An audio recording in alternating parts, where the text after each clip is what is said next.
The scripture that I chose today is, well, actually, the verse is 1 Corinthians 12:12. The body is a unit, though it is made up of many parts, and though all of its parts are many, they form one body.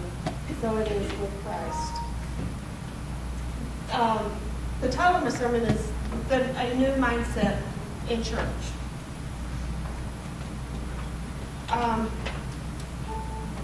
Like I said a while ago, I've been a member here for quite a while, since '98.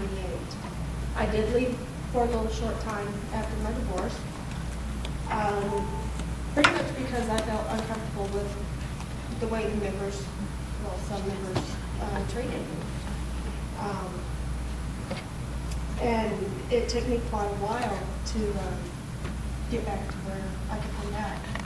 And I had many talks with the Holy Spirit about it. And he finally brought us back. However, I have been struggling with some issues here in the church.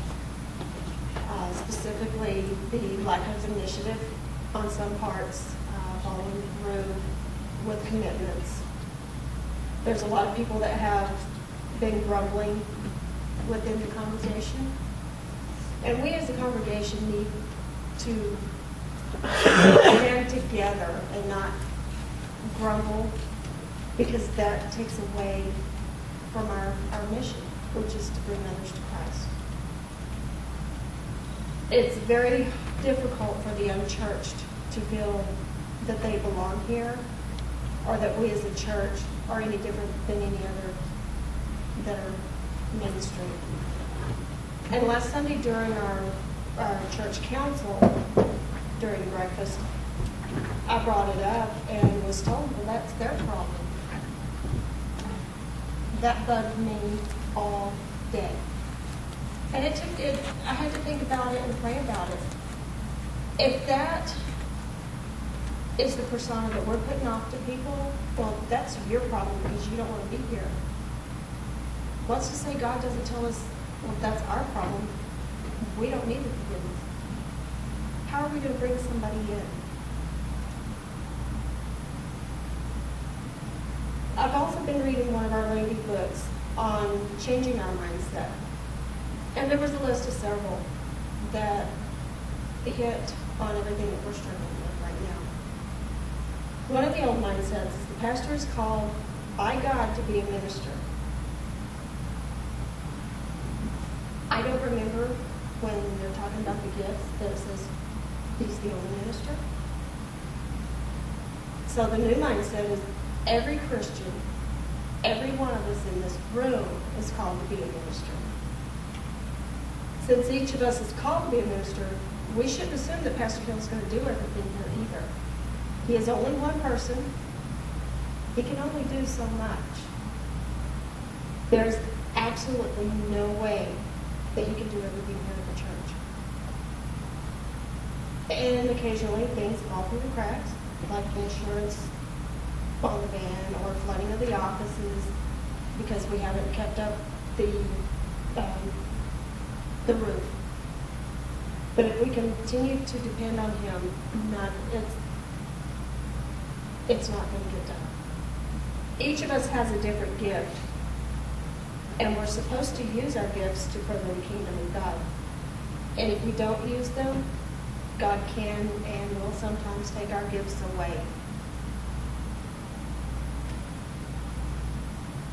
Ministry is the task of the pastor, supported by the people. The new mindset is ministry is the task of the people, and we're to be supported by the pastor. We're supposed to go out and reach all these people. We're supposed to help him talk to people as they come in the door, or go visit somebody at home. And when we make a commitment to somebody, we need to hold up that commitment. We need to help him make sure repairs are done. We need to make sure that he's taken care of too. Yesterday he told me, I'll do the sermon. I looked at him and I said, no, you're not going to do the sermon because you need to be ministered to also. he needs a break every once in a while. Old mindset, the people assist the pastor in doing what they believe God is calling the pastor to do. The new mindset, the pastor assists the people in doing what they believe God is calling the people to do. God calls all of us to do something within the church, within the community, within our country, even within our world. There's been a lot of comments, the grumbling comments. I put my time in the committees, or I've done my time doing Sunday school. And like I said a while ago, what if God decided that he's put his time in on us? I'm done. We're going to be the world of hurt then. Why weren't we told? We've heard a lot of this in dealing with the House of Hope, with Sherry's Memorial, and with several other projects. We've had many church council meetings that have been brought up at. We've had church conference, and all these things are posted in our bulletins, and we do get postcards. If you're not getting a postcard, please call Wanda and let her know. That's the only way we're going to know that there's a problem in maybe our mail system or our address, maybe it's wrong. Why wasn't I asked to help? I've heard this one several times. It's posted in our bulletin. Those who are on Facebook, it's posted on there. Jamie usually posts it on Facebook or sends a text. If you have texting, she will send a text to you too.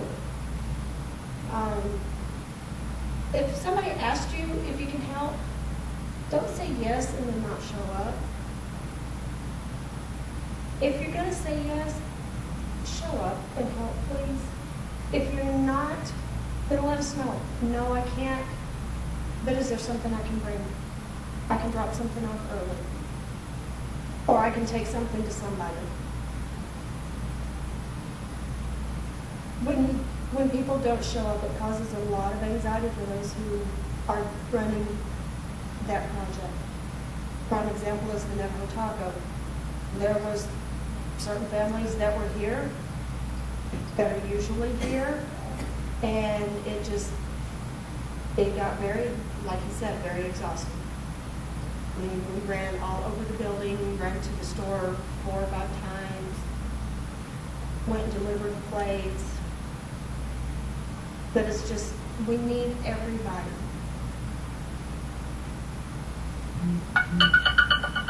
Old mindset. The pastor has gifts required to nurture and care for the congregation. The new mindset. All the people together have the gifts required to nurture and care for the congregation. Pastor does marriage counseling. He visits people in the hospital. He visits them at home. He's contacting people who donated for the tornado relief up in Oklahoma. And he made a couple of runs up there himself. He attends all the committees, travels to various meetings, and so on. So when is he supposed to have his downtime? When is he supposed to be ministered to? Last week, while they were waiting to do his pre-op, there was 5 or 6 people who were constantly calling and texting. So he didn't get to relax while they were doing his pre-op. And he's not the only pastor we've bombarded. I imagine every pastor we have. But I do remember specifically when Tom Schwartz was here, there would be people who would call while he was in a meeting and say, I need to talk to him right now. I don't care if he's in a meeting. And that's just not the attitude we need to have.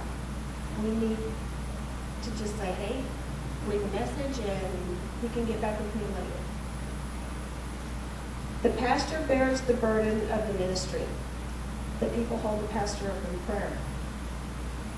And the new mindset on that one is both the people and the pastor bear the burden of the ministry, and they hold one another up in prayer.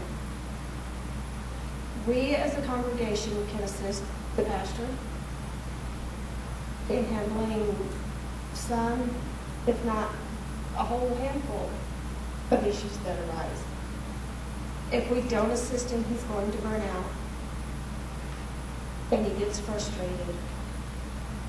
And then we're going to end up losing him. He gets frustrated now because no one makes a decision on their own. Or if we do, if somebody does, there's somebody else within the congregation that complains.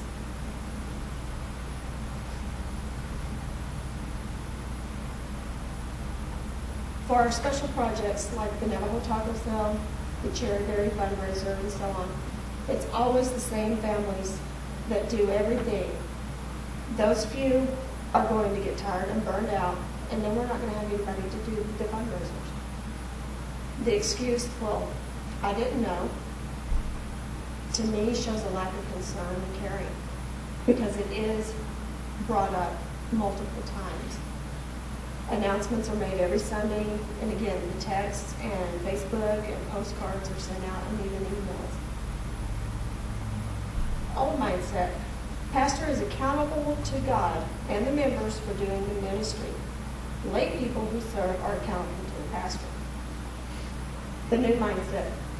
All Christians are ministers, and we're all accountable to God and the church leaders. Old mindset.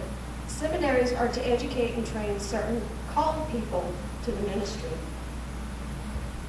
The church is to educate and train the members to be ministers. Seminary just gives the pastor a little more information to help us grow that he can share with us. Paul talks about this in Titus. The elders of the church are to teach the younger generations and guide them accordingly. We try to do this every Wednesday night at our family night. We have questions or we watch the Bible videos. And sometimes we just sit there and we talk about things that are going on and ask for prayer. Church is to be about Christ, not our feelings, not our resistance to change.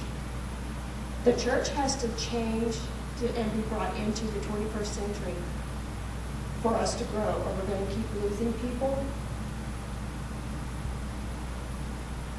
We've had, like I said before, we've had some visitors that have decided not to return. And this has been going on for a long time because of how people talk to them. They don't feel comfortable.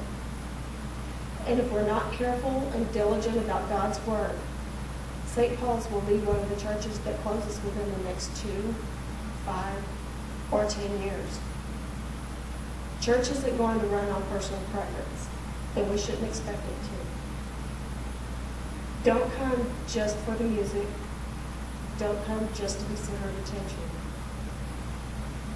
Or being more concerned about material things in life. Don't come just for the nursery, or the food, or to judge others. But we do want you to be here if you are wanting to better your relationship with Christ, to spread the gospel, to refill your spiritual well-being, and to minister to others.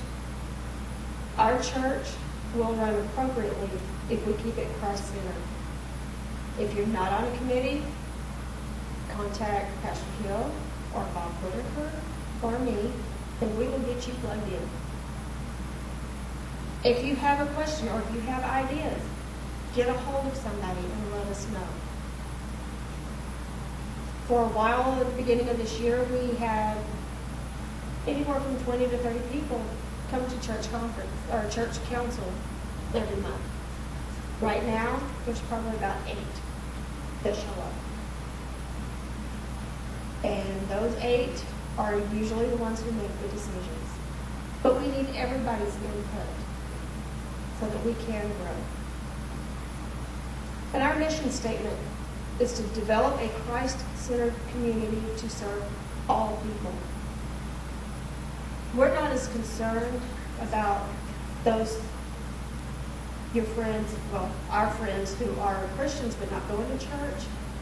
We're concerned that we know that they have a relationship. We're more concerned about the people in Hobbs that don't know God, don't have the relationship, and need something in their life. Let's become that Christ-centered community that is willing to serve others and not focus on ourselves. Amen.